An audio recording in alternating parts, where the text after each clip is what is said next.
রামিসার মামলায় নথি হাইকোর্টে যাচ্ছে আজ। রাজধানীর পল্লবীতে রামিসা মামলার পূর্ণাঙ্গ রায়ে এখনও সই করেননি বিচারক। বিচারকের সই শেষে মামলার রেফারেন্সের নথি আজ মঙ্গলবার ৯ জুন হাইকোর্টে পাঠানোর কথা রয়েছে। এর আগে গত রোববার ঢাকা মহানগর নির্যাতন দমন ট্রাইব্যুনালের বিচারক মাসরুর সালেকিন বহুল আলোচিত এ মামলার রায় ঘোষণা করেন। রায়ে প্রধান আসামি সোহেল রানা ও তার স্ত্রী স্বপ্না আক্তার দণ্ড দেন আদালত। এরপর সোমবার আসামি সোহেল ও স্বপ্নাকে কন্ডেম সেলে নেওয়া হয়।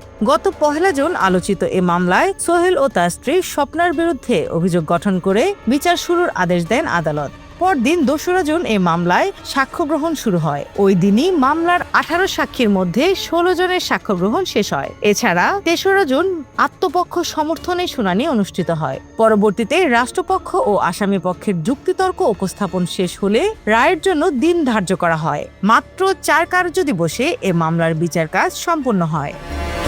স্নিগ্ধা আখি, দৈনিক নতুন সময়, ঢাকা।